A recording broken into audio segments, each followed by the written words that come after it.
پھر اس دربار میں اور میرے دربار میں کیا فرق ہوگا؟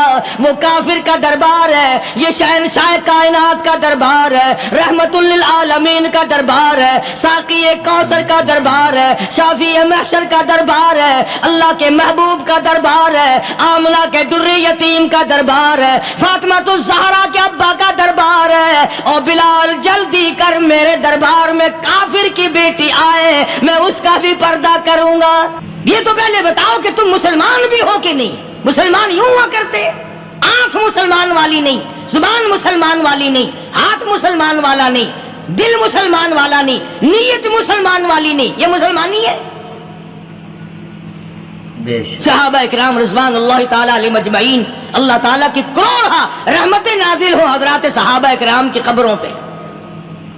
دربار رسالت ہے، سب کہہ دو صلی اللہ علیہ وسلم۔ سبحان اللہ، کتنے خوش نصیب تھے وہ لوگ جو محمد کریم صلی اللہ علیہ وسلم کی مجلس میں بیٹھا کرتے تھے،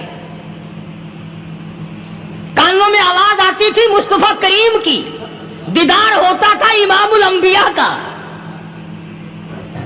کتنے خوش نصیب تھے یہ لوگ۔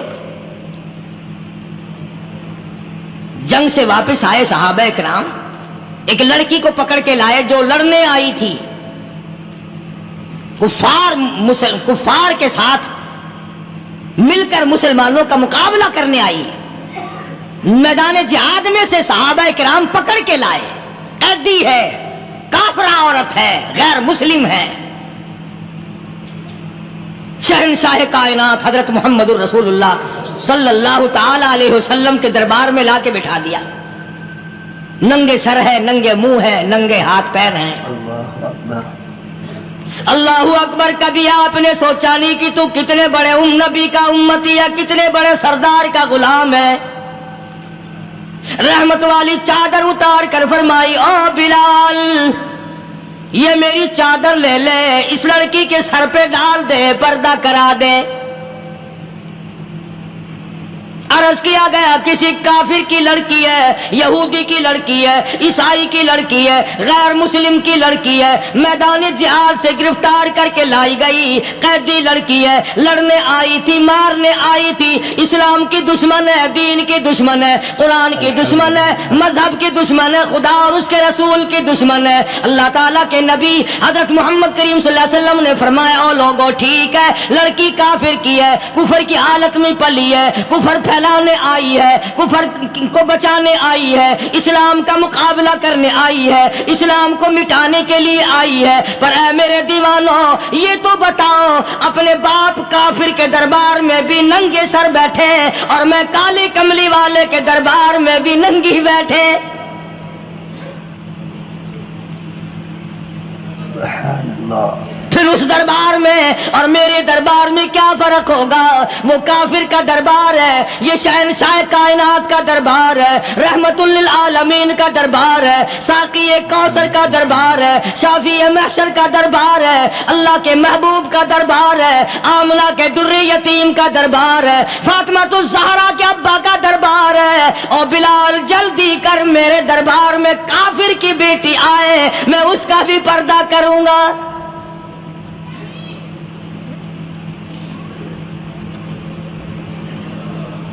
حضرت بلال رضی اللہ تعالی عنہ نے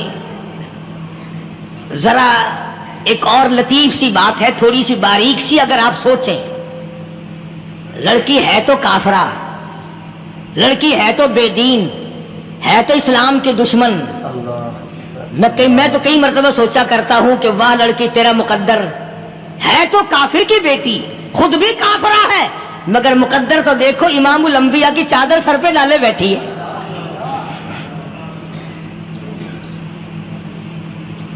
کہاں سوچیں یہ چیزیں، ہمارے دماغ یہاں تک کہاں رسائی کرے؟ میرا تو دل چاہتا اگر میں ہوتا اس کافر بیٹی کے ہی پاؤں دھو کر پی لیتا۔ تو ایڈی مقدروں والی، تو اینی خوش نصیب، ابھی ابھی قیدی بن کر آئی، ابھی ابھی ہاتھوں میں ہتکڑی تھی اور ابھی ابھی سر پہ رحمت دو عالم کی رحمت والی چادر ہے۔ اور پھر آپ نے پوچھا اب تو کیا چاہتی ہے، کیا چاہتی ہے؟ اللہ اکبر، کہنے لگی میرے گھر پہنچا دو. میں اپنے گھر جانا چاہتی ہوں. 2 نوجوان صحابہ کو بلایا, فرمایا کہ انسانی رشتے کا تقاضا ہے, لڑکی نے ہم سے پناہ مانگی اور اپنے گھر جانا چاہتی ہے, ہم نے اس کو معاف کر دیا, جاؤ گھر چھوڑاؤ. اب گھر پہنچانے کا مطلب یہ تو تھا نہیں کہ حسین گنج پہنچا دو, دولت گیٹ پہنچا دو, خدا جانے کتنی دور گھر ہوگا. لڑنے جو آئی تھی. یوں لکھا ہے علماء اکرام نے, ذرا توجہ کریں. اور سچی بات تو یہ ہے, اپنے دامن میں بھی ہاتھ مار کے دیکھو کہ ہم کیسے ہیں. محمد رسول اللہ صلی اللہ علیہ وسلم کے 2 جوان دیوانے ساتھ ساتھ اس کے چلتے ہیں, ایک ادھر چل رہا ہے ایک ادھر چل رہا ہے. جنگل کا راستہ ہے, رات بھی راستے میں آئی ہے. نوجوان لڑکی کا بیان ہے, اپنے بھائی کو جا کے کہتی ہے یہ 2 نوجوان میری ساتھ راستہ چلتے آئے, میری ساتھ سفر طے کرتے آئے, پر اے میرے بھائی جان, رب کائنات کی قسم مجھے تو یوں معلوم ہوتا تھا دونوں اندھے چل رہے. مجال ہے میری طرف نظر اٹھائی ہو. یہاں تو رکشے والے کا داؤ لگ جائے وہ بعد نہیں آتا, ٹانگے والے کا داؤ لگ جائے وہ بعد نہیں آتا, اور پیر صاحب تو اپنے یہاں سے خشک جانے کیسے دیں گے؟ کیوں جانے دیں؟ کیا مطلب؟ یہ شرافت ہے, یہ دین ہے, یہ اسلام ہے. مسلمان کی بیٹی کی عزت پہ ڈاکے ڈالنا, خدا کی قسم اگر اسلام کی حکومت ہو اور جس نبی کا تو نام لے کر جنت میں جانا چاہتا ہے, اگر نبی کا قانون زندہ ہو, قرآن کا قانون عدالت میں ہو, آنکھیں نکال دی جائیں.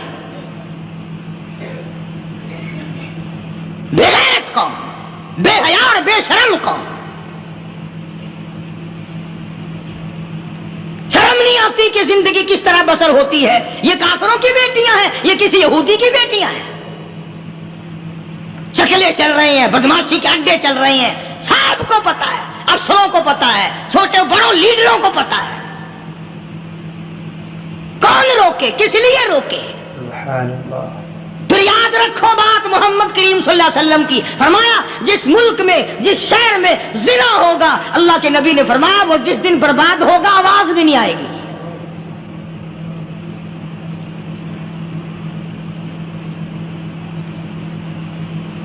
مسلمانوں کے یہاں سے ہو کر دربار نبوت سے چل کر رحمت دو عالم صلی اللہ تعالی علیہ وسلم کی چادر اوڑھ کر لڑکی اپنے گھر پہنچی. بھائی نے پوچھا بتا مسلمانوں نے تیری ساتھ کیا برتاؤ کیا؟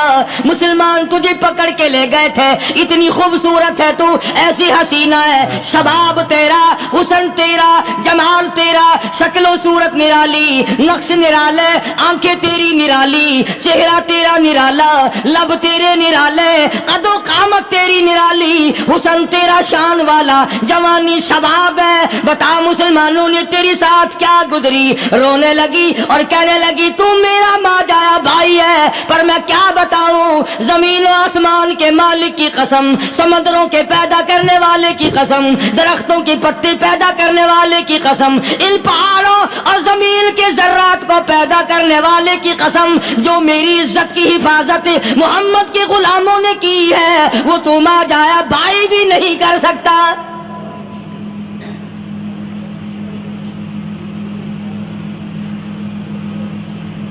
صداقت صداقت ہوتی ہے, حقیقت حقیقت ہوتی ہے, چھپتی تو نہیں. کاغذ کے پھولوں سے خوشبو کیسے آئے گی؟ پلاسٹک کے پھول گلاب کے بنا کر سرانے میں لگانے تو آسان ہے, مگر گلاب کی خوشبو نہیں تم لا سکتے. سبحان اللہ سبحان اللہ. ارے وہ بھائی بھی تھا تو کافر, پھر بھی مقدروں والا نکلا. انہوں نے تو کفر چھوڑ دیا, اور ہم سے ریت نہیں چھوٹتی, رسمیں نہیں چھوٹتی, ہم سے شرک نہیں چھوٹتا, ہم سے بدعات نہیں چھوٹتی. بھائی کہتا ہے بہن کو, توجہ کرو, کبھی دنیا میں انصاف کی بات کرنے والے لوگ بھی زندہ تھے. کفر اسلام ایک اور چیز ہے, انصاف کی بات تو کہا کرتے تھے. بھائی کہنے لگا بہن سے کہ میری بہن, چادر تیرے سر پہ نبی کی, کالی کملی والے کی چادر تیرے سر پہ ہے، یہ اس کے دیوانے تجھے ساتھ لے کے آئے ہیں اور انہوں نے تیری عزت اور آبرو کی حفاظت کی ہے، تو یہ بتا کلمے سے خالی آئی؟ ایسے دربار سے خالی آ گئی؟ خزانہ لوٹ رہا وہاں تو خالی تو نہیں آ گئی؟ بہن کہنے لگی کہ ہاں خالی آئی ہوں، مطلب یہ کہ میں نے کلمہ نہیں پڑھا، ایمان قبول نہیں کیا، دین قبول نہیں کیا، اسلام اور اس کا مذہب میں نے قبول نہیں کیا۔ بھائی کہنے لگا تف ہے تجھ پر، تجھے ایسے دربار سے خالی اٹھتے شرم نہ آئی؟ اور دربار رسالت ہو خالی آ گئی؟ کیا بات کہی ہے عورت نے، سبحان اللہ، اللہ اکبر۔ کہنے لگی 2 وجہ سے میں نے کلمہ نہیں پڑھا، دل میرا چاہ رہا تھا، اندر میرا کہتا تھا کہ جب میرے سر پہ یہ چادر آئی میرا تو دل چاہتا تھا کہ لپٹ جاؤں قدموں سے آقا کے۔ بھائی میرا دل چاہتا تھا میں کھڑی ہو جاؤں دربار میں اور یوں کہوں میرا دل ہو تیرا گھر ہو، میرا دل ہو تیرا گھر ہو، تیرا در ہو میرا سر ہو۔ تمنا مختصر سی ہے مگر تمہید طولانی۔ میں نے کلمہ 2 وجہ سے نہیں پڑھا۔ پہلی وجہ تو یہ کہ جب تو سنتا، تجھ تک یہ بات پہنچتی کہ میری بہن نے کلمہ پڑھ لیا، تو شاید تیرے دماغ میں یہ بات نہ آ جائے کہ میری بہن سے مسلمانوں نے زبردستی کلمہ پڑھوایا ہوگا، اس لیے میں نے نہیں پڑھا۔ تیرے دماغ میں یہ بات نہ آئے کہ مسلمانوں نے مجبور کر کے، قیدی بنا کر کے جو لے گئے تھے، مجبور کر کے کلمہ پڑھایا اور میری بہن نے ڈر کے مارے کلمہ پڑھا۔ کلمہ پڑھنے کا پختہ پروگرام ہے، مزہ تو اب آئے گا نا، یہاں سے آزاد ہو کر جاؤں گی۔ اور دوسری بات اس نے اور پتے کی کہی، کہنے لگی بھائی میں نے کلمہ اس لیے بھی نہیں پڑھا کہ بہن جنت میں جائے بھائی دوزخ میں جائے، اصل میں تجھے لینے آئی ہوں، دونوں چل کر اس دربار کی غلامی کریں گے۔ میں نے یہ خوف کھایا کہ میرا بھائی غصے میں آ کر کفر پر اور مضبوط نہ ہو جائے، اس لیے مجھے آنے کی کوئی ضرورت نہیں تھی۔ اور کہنے لگی او میرے بھائی وہ دربار کوئی واپس آنے کا تھوڑا ہی ہے، وہاں تو جو گیا قربان ہو گیا، جو گیا قربان ہو گیا۔ چلو چلتے ہیں دونوں بہن بھائی آ کر حضور اکرم صلی اللہ علیہ وسلم کے ہاتھ پہ کلمہ پڑھ کر مسلمان بن جاتے ہیں۔ وہ نبی کی ایک بات دیکھ کر کلمہ پڑھ کر مسلمان بن گئے۔ ہمارے سامنے لاکھوں حدیثیں، ہزاروں قرآن کی آیتیں ہیں، پر ہم آج تک مسلمان نہ بنے۔ اللہ، جب مرضی آئی نماز پڑھ لی، جب مرضی آئی زکوٰۃ دے دی، جب مرضی آئی قرآن پڑھ لیا، جب مرضی آئی دین ایمان کر لیا، مرضی آئی چوری کر لی، مرضی آئی ٹھگی مار لی۔ اس کا نام دین نہیں ہے، اس کا نام ٹھگی اور فریب ہے۔ اس لیے قرآن کریم نے للکار کے کہا تأمرون الناس بالبر وتنسون انفسکم وانتم تتلون الکتاب۔ دوسروں کو اسلام کا نام لیتے ہو، دوسروں کے سامنے مسلمان بنتے ہو، حالانکہ تم کتاب پڑھتے ہو اللہ کی۔ افلا تعقلون، سوچتے کیوں نہیں ہو کہ تم کدھر چلے ہو؟ کیا پروگرام بنائے بیٹھے ہو؟ زندگی کا لاہ عمل یہ تو نہیں ہونا چاہیے جو تم نے بنایا ہوا ہے۔ اور آگے فرمایا تأمرون الناس بالبر وتنسون انفسکم وانتم تتلون الکتاب افلا تعقلون واستعینوا بالصبر والصلاة۔ اگر تکلیف آئے، پریشانی آئے، کوئی مصیبت آئے تو صبر اور نماز کے ساتھ قائم رہو۔ یعنی صبر نماز کے بغیر حاصل نہیں ہوگا، اور نماز قبول ہوگی تو صبر خود بخود آ جائے گا۔ چنانچہ اللہ والوں کی زندگی کا مطالعہ کرو، کتابیں اور حالات پڑھ کر کے دیکھو کہ انہوں نے ساری عمر میں ایک ایک نماز بھی ضائع نہیں ہونے دی، تمام عمر میں ایک ایک نماز ضائع نہیں ہونے دی۔ اور ہم لوگوں کی جوانی یوں ہی بیت جاتی ہے، جوانی یوں ہی گزر جاتی ہے۔ اسی کو کہتا ہے کہ کچھ نہ پرواہ کی میرے دین کی، آج میں تمہاری پرواہ کیسے کروں؟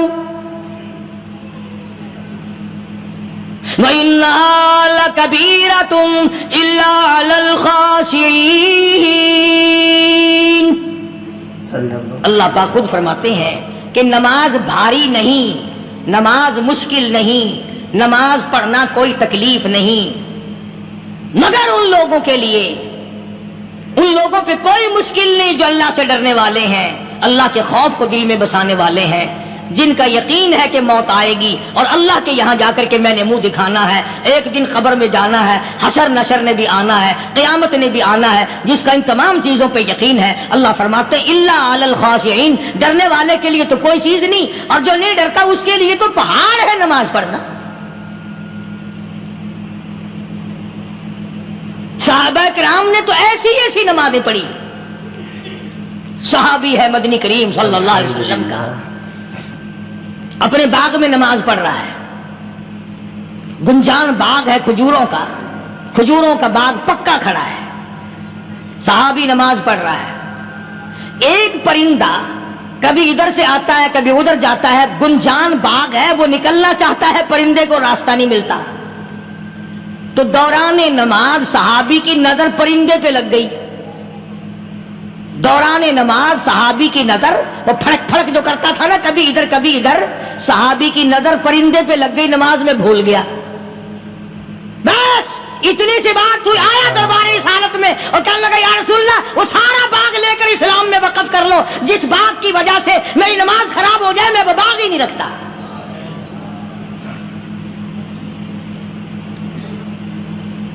ہمارے یہاں بھی کوئی عظمت ہے نماز کی؟ کون پرواہ کرے؟ ان لوگوں کے یہاں تمام کا تمام نظام دین کا اپنا بنایا ہوا نہیں، جو دربار رسالت صلی اللہ علیہ وسلم سے نظام ملا نماز کا، انہوں نے صحیح معنوں میں وہ قائم کیا۔ کیسی مشکل میں ہوئے، کہیں بھی ہوئے، جس حالت میں بھی ہوئے، نماز پڑھنی ہے، ادا کرنی ہے۔ چنانچہ ان کی نمازوں میں اتنی برکت تھی، سیدنا امیر معاویہ رضی اللہ تعالی عنہ کی حکومت ہے، صحابہ اکرام ابھی زندہ ہیں، افریقہ کے گھنونے جنگل میں بہت بڑے صحرا میں چھاونی بنانے کا پروگرام بنایا، بڑے جنگل ہیں، بڑے درخت ہیں، بڑی بھیڑ بھاڑ ہے، بڑے جانور ہیں، شیر ہیں، چیتے ہیں، گھگیاڑ ہیں، بڑے بڑے موذی جانور ہیں۔ تو اس علاقے کے لوگوں نے بتایا کہ تم مار کھاؤ گے، یہاں تو بڑے بڑے جانور تمہیں کھا جائیں گے، تم یہ کیا سوچ کر آئے ہو؟ تمہیں یہ نہیں چھوڑیں گے، جانور کھا جائیں گے، تمہیں یہاں چھوڑی بناؤ گے؟ صحابہ کہنے لگے نہیں ہمارے پاس ہتھیار ہے۔ کمانڈر کہنے لگا، ایک صحابی تھا حضور اکرم صلی اللہ علیہ وسلم کے زمانے کا دیدار کرنے والا، بڑا دیوانہ پروانہ، کمانڈر نے اسے حکم دیا تو 2 وضو کر، 2 رکعت نماز ادا کر، اور 2 رکعت نماز ادا کرنے کے بعد درخت پہ چڑھ جا، اور درخت پہ چڑھ کر یہ آواز لگا، او جنگل کے ہاتھیوں، او جنگل کے بھگیاڑوں، او جنگل کے شیروں، او جنگل کے موذی جانوروں، او ناگ وٹھوؤں، او سانپ بیچھوؤں، او فلاں جانوروں، او فلاں جانوروں، ہم غلام ہیں محمد عربی صلی اللہ تعالی علیہ وسلم کے، اور میں تمہیں حکم دیتا ہوں 24 گھنٹے کی اجازت ہے، 24 گھنٹے کے اندر اندر تمام جنگل خالی مانگتا ہوں۔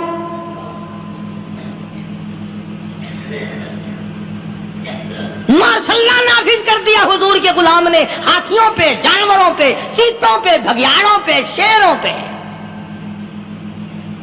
اور اعلان کا رخ دیکھیں آپ، کہا کہ 24 گھنٹے کے بعد جو ملے گا اسے قتل کر دیا جائے گا۔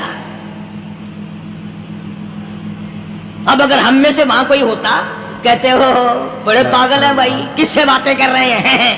ہاتھیوں سے باتیں ہو رہی ہیں، چیتے اور شیروں سے باتیں ہو رہی ہیں، بھگیاڑوں سے گپیں ہو رہی ہیں، لے جاؤ پاگل خانے میں۔ مگر یہ بات نہیں، صحابہ جانتے تھے شیر بھی اس کی مخلوق ہے، چیتا بھی اس کی مخلوق ہے، بگیاڑ بھی اس کی مخلوق ہے، ہاتھی بھی اس کی مخلوق ہے، اور ہم اس کے دیوانے ہیں، ہم اس کے بندے ہیں۔ جب اس کا ہی حکم نافذ کرنے کے لیے ہم نکلے ہیں، اب ہمارے سامنے کوئی چیز ٹھہر نہیں سکتی۔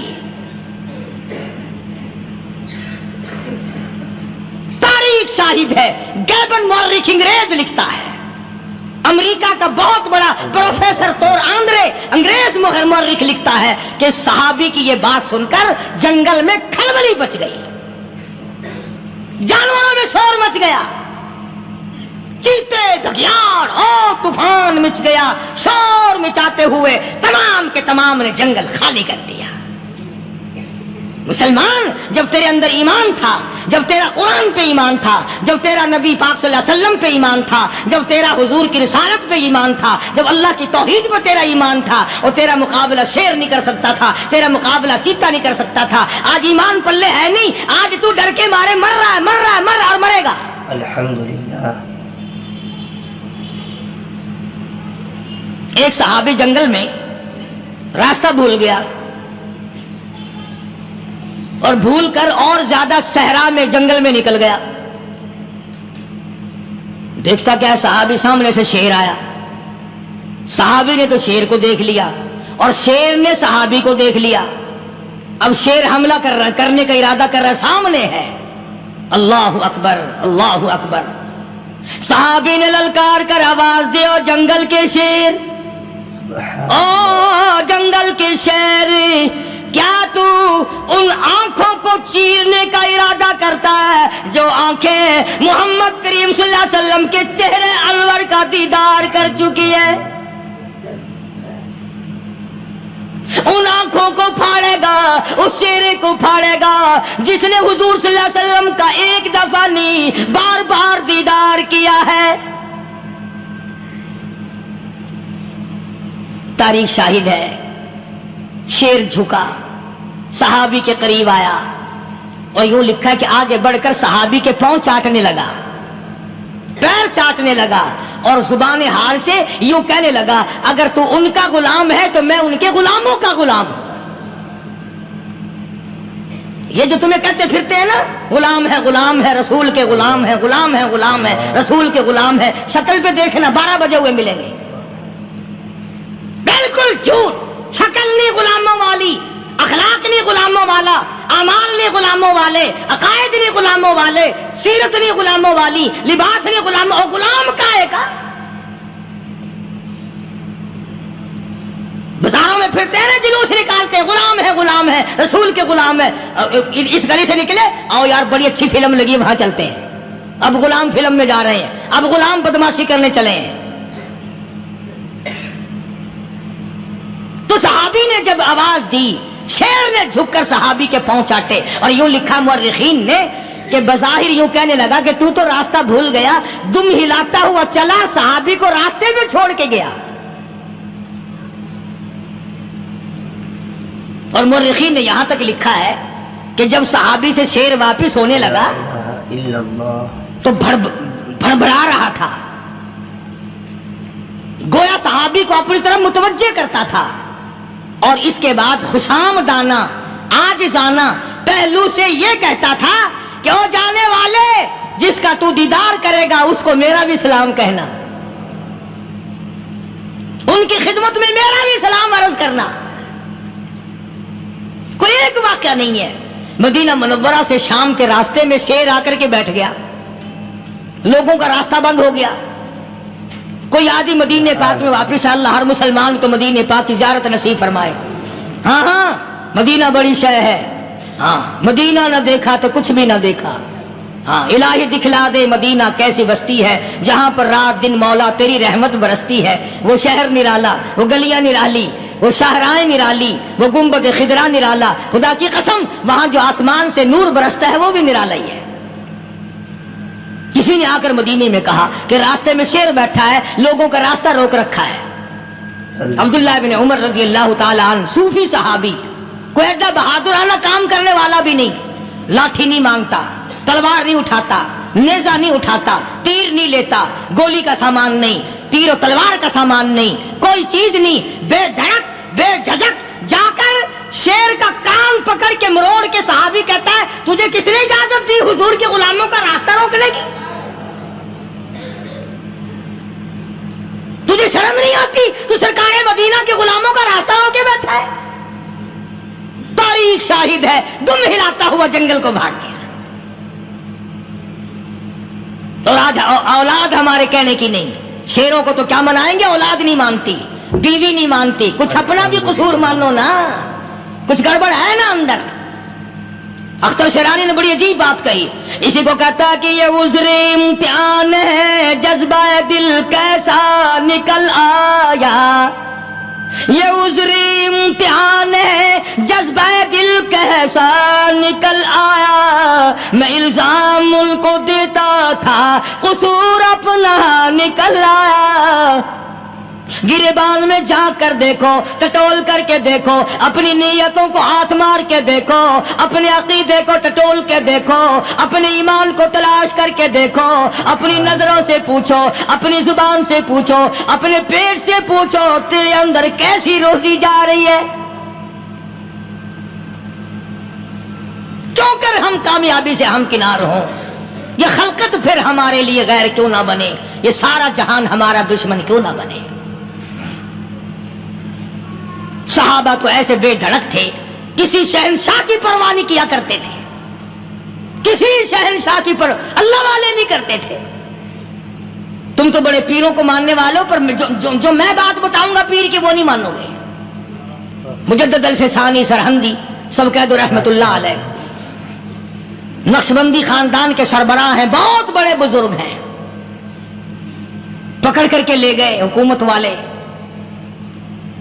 بادشاہ کو سجدہ کرانا ہے، بادشاہ کو سجدہ کرانا ہے۔ وہ کاہے کا سجدہ کرتے تھے؟ وہ کسی سے ڈرتے ہی نہیں تھے، اللہ والا کسی سے ڈرا ہی نہیں کرتا۔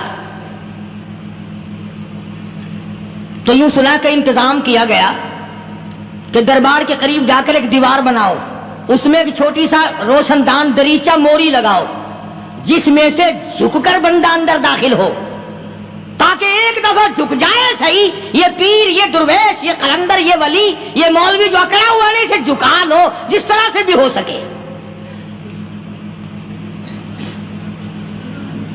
اب تمہاری نظروں میں تو ہماری کوئی قیمت نہیں، تم جو یہاں جمعہ پڑھنے آتے ہو، تمہارے خیال میں ہماری کوئی قیمت نہیں، وضو کیا، سنتیں پڑھی، جمعہ پڑھایا، بس ہمیں نہ کوئی جانتا ہے نہ کوئی پہچانتا ہے۔ تم کیا جانو کہ صوبائی ہوم ڈپارٹمنٹ میں ہمارے تذکرے، مرکز گورنمنٹ میں ہمارے تذکرے، کون سیدھا چل رہا ہے، کون الٹا چل رہا ہے، کون ہمارے لیے خطرناک ہے، اور تمہیں کیا پتا؟ ہمیں تو لوگ ڈبل سٹار لکھتے ہیں۔ مجدد الفسانی سرہندی رحمت اللہ علیہ کے لیے کھڑکی بنائی گئی، جھک کر داخل ہوگا، اسی بہانے سے جھک جائے گا۔ مگر اللہ والوں کو عقل اللہ ہی عطا کرتا ہے۔ جب وہاں گئے نا، انہوں نے کہا جی اس میں سے داخل ہو کے اندر چلنا ہے۔ مجدد صاحب نے پہلے دونوں پیر داخل کیے، بجائے یوں جھک کر داخل ہونے کے یوں لمبے ہو کے داخل ہوئے، پیر اندر پہلے داخل کر لیے، یعنی اور بے ادبی کی کہ پیر پہلے لے گئے، میرے پاؤں ہے تیرا سر ہے، لاؤ ملاقات کر۔ اللہ والا جھکا ہی نہیں۔ پر اس اللہ والے کو یہ پتہ نہیں تھا کہ میں تو زندہ کے سامنے نہیں جھکتا، یہ مرووں کے سامنے جھکتے پھریں گے لوگ۔ انہیں یہ پتہ نہیں تھا کہ یہ قبروں کی مٹی چاٹتے پھریں گے، یہ رات دن شرک کی لعنت میں گرفتار ہو کر کے مریں گے۔ لگے ہوئے ہیں میلے، بھر بھر کے خلقت جا رہی ہے، پھوڑے پھنسی کا علاج ہوگا، بیماریوں کا علاج ہوگا، پانی چشمے کا پی آؤ، پانی چشمے کا پی آؤ۔ مخدوم رشید کے علاقے کے سارے سال اس کھڈے میں لوگ ہگتے ہیں، اور انشاءاللہ یہ اس مہینے میں جا کر وہ گو کا ملا ہوا تبرک پی کے آتے ہیں۔ بڑا بہترین تبرک ہے وہ۔